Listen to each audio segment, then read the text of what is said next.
ಗುರು ಬ್ರಹ್ಮ ಗುರು ವಿಷ್ಣು ಗುರುದೇವೋ ಮಹೇಶ್ವರ ಗುರು ಸಾಕ್ಷಾತ್ ಪರಬ್ರಹ್ಮ ತಸ್ಮೈ ಶ್ರೀ ಗುರುವೇ ನಮಃ. ಪೂಜ್ಯಾಯ ರಾಘವೇಂದ್ರಾಯ ಸತ್ಯಧರ್ಮ ರಥಾಯ ಚ ಭಜತಾಂ ಕಲ್ಪವೃಕ್ಷಾಯ ನಮತಾಂ ಕಾಮಧೇನವೇ. ಶ್ರೀ ಗುರುಭ್ಯೋ ನಮಃ. ನೋಡಿ, ಒಂದು ಜ್ಯೋತಿಷ್ಯ ಅಂದರೆ ಫಸ್ಟು 9 ಗ್ರಹಗಳು, 12 ರಾಶಿ, 27 ನಕ್ಷತ್ರ, 31 ಡೇಟು, 108 ಪಾದಗಳಿದೆ. ಇದನ್ನ ಯಾರು ಕರೆಕ್ಟಾಗಿ ನೀಟಾಗಿ ನೋಡಿ ಅರ್ಥ ಮಾಡ್ಕೊಂಡು ಅದನ್ನು ಫಾಲೋ ಅಪ್ ಮಾಡ್ಕೊಂಡು ಬರ್ತಾರೆ, ಅವರ ಜೀವನದಲ್ಲಿ ಸಕ್ಸಸ್ಸನ್ನು ಕಾಣ್ತಾರೆ. ಅದರಲ್ಲಿ ಇವಾಗ ಮುಖ್ಯವಾಗಿ ನಾನಿವತ್ತು ಮಾತಾಡ್ತಾ ಇರ್ತಕ್ಕಂಥದ್ದು 9 ಗ್ರಹಗಳ ಬಗ್ಗೆ. ಈ 9 ಗ್ರಹಗಳು ನಿಮ್ಮ ಜನ್ಮ ಕುಂಡಲಿಯಲ್ಲಿ, ಜಾತಕದಲ್ಲಿ ಯಾವ್ಯಾವ ಗ್ರಹ ಎಲ್ಲೆಲ್ಲಿದ್ರೆ ಏನೇನು ಫಲಗಳು, ಯಾವ ಭಾವದಲ್ಲಿದ್ರೆ ಏನು ಫಲಗಳು ಅಂತಕ್ಕಂಥ ಹೇಳ್ತಾ ಹೋಗ್ತೀನಿ. ನಮ್ಮ ಸೂರ್ಯಾಯ ಚಂದ್ರಾಯ ಮಂಗಳಾಯ ಬುಧಾಯ ಚ ಗುರು ಶುಕ್ರ ಶನಿ ಬಶ್ಚ ರಾಹುವೇ ಕೇತುವೆ ನಮಃ. ನೆಕ್ಸ್ಟ್ ಗುರುಗ್ರಹ, ಸಖತ್ ಪವರ್ಫುಲ್ ಇರ್ತಕ್ಕಂಥ ಗ್ರಹ. ಎಲ್ಲಾರು ಕೇಳ್ತಾರೆ ಗುರುಬಲ ಆಯ್ತಾ ಗುರುಬಲ ಆಯ್ತಾ ಗುರುಬಲ ಆಯ್ತಾ ಅಂತ. ಅದಕ್ಕೆ ನಿಮ್ಮ ಜಾತಕದ ಕುಂಡಲಿಯಲ್ಲಿ ಗುರು ನಿಮ್ಮ ಜಾತಕ ಹೇಗಿದ್ದಾನೆ, ಎಷ್ಟನೇ ಭಾವದಲ್ಲಿದ್ದಾನೆ, ಲಗ್ನದಿಂದ ಲಗ್ನ ಅಂದ್ರೆ 1ನೇ ಭಾವ, ಅದೆಲ್ಲ ಹೇಳ್ತೀನಿ. ಲಗ್ನ ಅಂದ್ರೆ ಏನು, ರಾಶಿ ಅಂದ್ರೆ ಹೆಂಗೆ, ಇದೆಲ್ಲ ಮುಂದಿನ ದಿನಗಳು ಹೇಳ್ತೀನಿ. ಬಟ್ ಗುರುಗ್ರಹ ನಿಮ್ಮ ಜಾತಕದ ಕುಂಡಲಿಯಲ್ಲಿ ಹೇಗಿದ್ದಾನೆ. ಕಟಕ ರಾಶಿನಲ್ಲಿ ಗುರು ಉಚ್ಚ ಸ್ಥಾನವಾಗಿರ್ತಾನೆ, ಮಕರ ರಾಶಿಯಲ್ಲಿ ನೀಚನಾಗಿರ್ತಾನೆ, ಧನುಸು ರಾಶಿ ಮೀನ ರಾಶಿಗೆ ಅಧಿಪತಿ, ಸ್ವಕ್ಷೇತ್ರ, ಇವೆರಡು ಸ್ವಕ್ಷೇತ್ರಗಳು. ಗುರುಗ್ರಹ ಸಖತ್ ಪವರ್ಫುಲ್ ಗ್ರಹ. ಎಲ್ಲ ಕಾರ್ಯಗಳು, ಎಲ್ಲ ಶುಭ ಕಾರ್ಯಗಳು ಮಾಡುವಾಗ ಎಲ್ಲರೂ ಬರ್ತಾರೆ ಜೊತೆ. ಗುರುಬಲ ಆಯ್ತಾ ಅಂತ ಕೇಳ್ತಾರೆ. ಹಾಗೆ ಗುರುಗ್ರಹ ಯಾರಿಗೆ ನೀಚನಾಗಿರ್ತಾನೋ ಇದನ್ನ ಅರ್ಥ ಮಾಡ್ಕೊಳ್ಳಿ. ಯಾವುದೇ ಜ್ಯೋತಿಷಿಗಳು ಹೇಳಿರ್ತಕ್ಕಂಥದ್ದಿಲ್ಲ. ಗುರು ನೀಚನಾಗಿದ್ರೆ ಅವರ ಮಕ್ಕಳುಗಳು ಯಶಸ್ಸಾಗಲ್ಲ, ಇದು ಬರ್ದಿಟ್ಕೊಬಿಡಿ.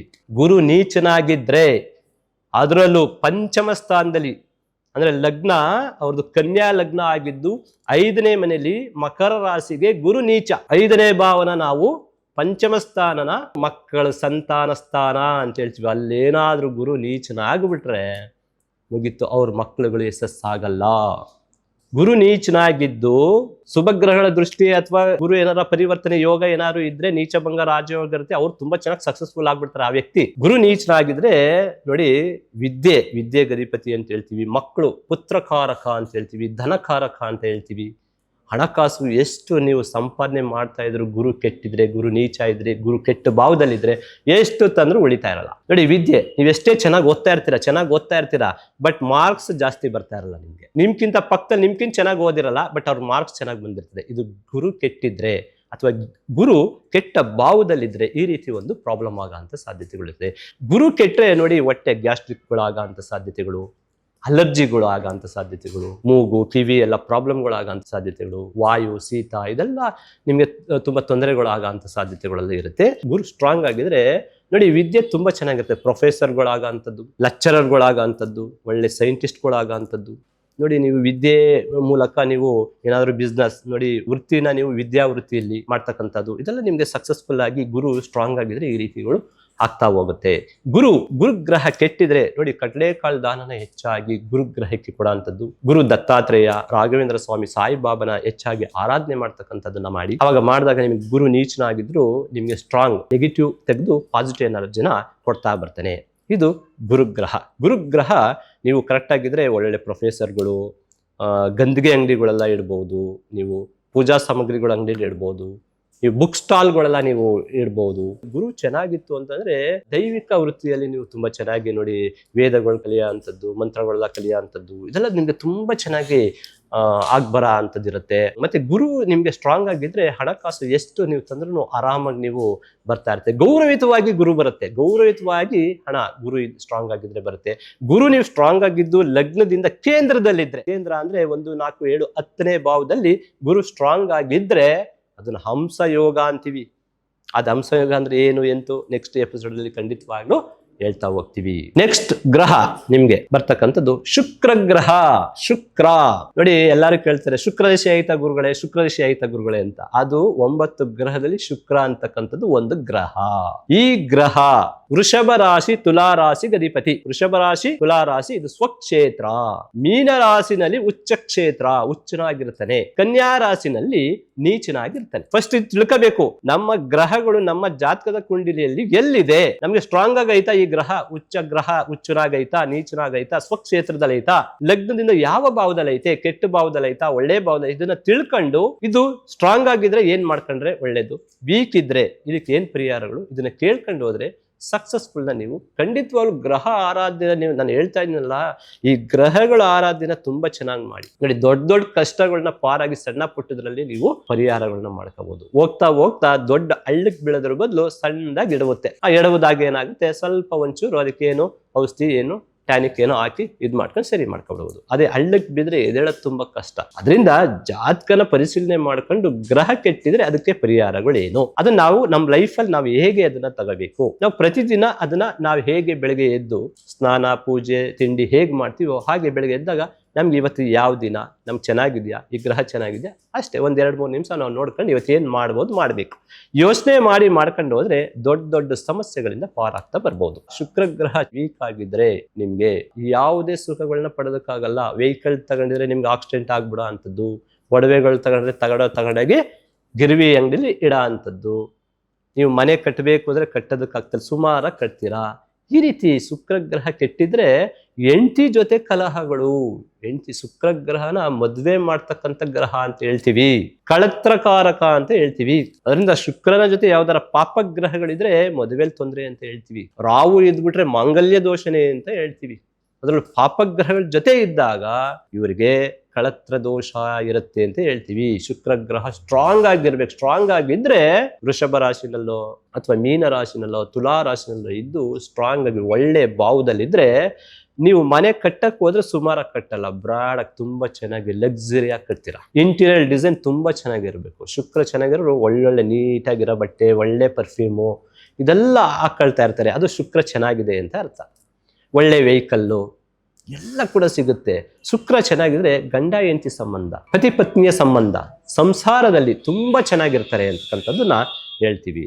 ಶುಕ್ರ ಗ್ರಹ ನೋಡಿ ಕೆಟ್ಟಾಗ, ಶುಕ್ರ ಗ್ರಹ ಕೆಟ್ಟರೆ ಅವರೇಕಾಳನ್ನ ಶುಕ್ರವಾರದತ್ತು ಅವರೇಕಾಳನ್ನ ನೆನೆಸಿ ಬೆಲ್ಲ ಬಾಳೆ ನೆನೆಸಿ ಸಸುಕ್ ತಿನ್ನಿಸ್ತಾ ಬಂದ್ರೆ ಸಖತ್ ಪವರ್ಫುಲ್. ಶುಕ್ರ ಕೆಟ್ಟಿದ್ರೆ ನೋಡಿ, ಶುಕ್ರ ಕೆಟ್ಟಿದ್ರೆ ಹೇಳ್ತೀವಿ ಯಾವಾಗ ಮದುವೆ ಆಗಿದ್ರೆ ಹೆಂಡತಿ ಜೊತೆ ಇದ್ರೆ, ಮದುವೆ ಆಗಿ ಇತ್ತೀಚೆಗೆ ಒಂದು 4-5 ವರ್ಷ ಆಗಿದ್ರೆ, ಶುಕ್ರ ಕೆಟ್ಟಿದ್ರೆ ಕಲಹಗಳು ಗಂಡ ಹೆಂಡತಿ ಎಲ್ಲ ಆಗ್ತಾ ಇದ್ರೆ ಹೆಂಡತಿನ ಚೆನ್ನಾಗಿ ನೋಡ್ಕೊಬಿಡಿ. ಅವ್ನ ಕರ್ಕೊಂಡೋಗಿ ಒಳ್ಳೆ ಸೀರೆ ಬಟ್ಟೆ ಊಟ ತಿಂಡಿ ಎಲ್ಲ ನೀಟಾಗಿ ಒಡವೆ ವಸ್ತ್ರ ಎಲ್ಲ ಕೊಡ್ಸಿ. ಶುಕ್ರ ಅದೇ ಎಣ್ಣೆ ಶುಕ್ರ.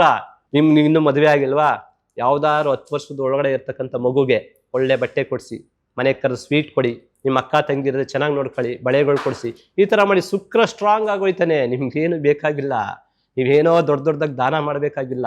ಶುಕ್ರ ಸ್ಟ್ರಾಂಗ್ ಆಗಿದ್ರೆ ಚೆನ್ನಾಗಿದ್ರೆ ನಿಮ್ ಜಾತಕದಲ್ಲಿ ಅವ್ರು ಏನೇ ಮಾಡಕ್ ಹೋದ್ರು ಸಣ್ಣದಾಗಿ ಮಾಡೋದು, ಬ್ರಾಡ್ ಆಗಿ. ಒಂದು ಕಾರ್ ತಗೋಬೇಕಾ ದೊಡ್ಡದಾಗೆ, ಹೋಗುವಾಗ ಸುಮ್ಮನೆ ಹೋದ್ರು ಆಮೇಲೆ ಹೋದಾಗ ದೊಡ್ಡದಾಗೆ ಮಾಡೋದು. ಇದು ಶುಕ್ರನ ಪ್ರಭಾವ. ಶುಕ್ರ ಚೆನ್ನಾಗಿದ್ದು ಲಗ್ನದಿಂದ ಕೇಂದ್ರದಲ್ಲಿ ಇದ್ಬಿಟ್ರಂತೂ ಮುಗೀತು. ಜೀವನದಲ್ಲಿ ಮದುವೆ ಆದ್ಮೇಲೆ ಈ ತಿರುಗೇ ನೋಡಲ್ಲ. ಅದಕ್ಕೆ ದಶಾಭುಕ್ತಿಗಳು ಸಪೋರ್ಟ್ ಕೊಡ್ಬೇಕು. ಅದಕ್ಕೆ ನಾನು ಹೇಳ್ತಾ ಇದ್ದೀನಿ ಅಂತಕ್ಕಂಥದ್ದು ಇದು. ನೀವು ಇನ್ನೊಂದ್ಸರಿ ಏನು ಜಾತಕನ ಪರಿಶೀಲನೆ ಮಾಡ್ಕೋಬೇಕು. ಶುಕ್ರ ಚೆನ್ನಾಗೈತೆ ಅಂದ ತಕ್ಷಣ ನಾವು ಕ್ಯಾಶುಯಲ್ ಆಗಿ ಹೇಳ್ತಾ ಇರ್ತೀವಿ. ಅದು ಪಾಪಗ್ರಹಗಳ ಜೊತೆ ಇದ್ರೆ, ರಾಹು ಜೊತೆನ ಕೇತು ಜೊತೆನ ಇದ್ರೆ, ಮಂಗಳ ಜೊತೆ ಇದ್ರೆ, ಶನಿ ಜೊತೆ ಇದ್ರೆ ಮಹಾಲಕ್ಷ್ಮಿ ಯೋಗ ಅಂತಾನು ಇರುತ್ತೆ. ಬಟ್ ಶನಿ ಜೊತೆ ಇದ್ದಾಗ ಅದು ಕಳತ್ರಕಾರಕ, ಕಳತ್ರ ದೋಷ ಇರುತ್ತೆ. ಅದನ್ನೆಲ್ಲ ನಿವಾರಣೆ ಮಾಡ್ಕೊಂಡು ಹೋದಾಗ ಮಾತ್ರ ನೀವು ಶುಕ್ರಗ್ರಹದ ಫಲವನ್ನ ಪಡಿಬಹುದು.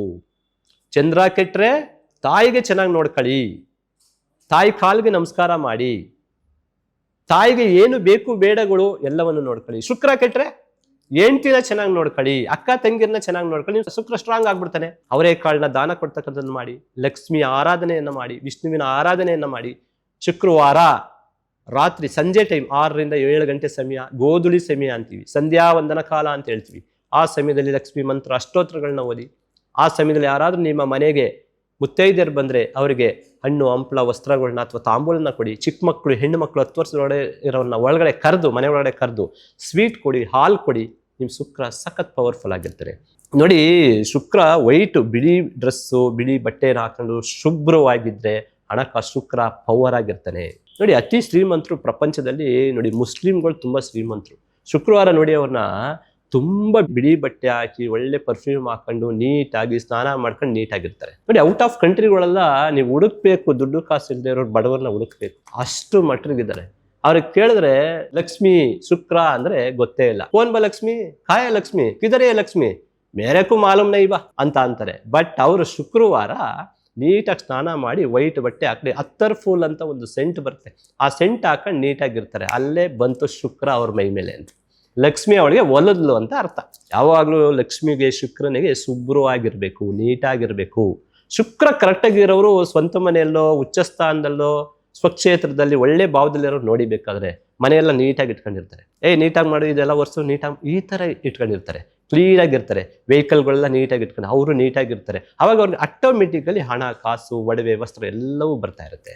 ಆದರೆ ನೀಚನಾಗಿದ್ದರೆ, ಕೆಟ್ಟಿದ್ರೆ ಶುಕ್ರ, ಒಡವೆ ವಸ್ತ್ರ ಎಲ್ಲ ಹಾಳಾಗುತ್ತೆ, ಅವರು ನೀಟಾಗಿರಲ್ಲ, ವೆಹಿಕಲ್ಗಳು ಆಕ್ಸಿಡೆಂಟ್ಗಳಾಗುತ್ತೆ, ಖರ್ಚು ವೆಚ್ಚಗಳು ಜಾಸ್ತಿ ಆಗ್ತಾ ಇರುತ್ತೆ.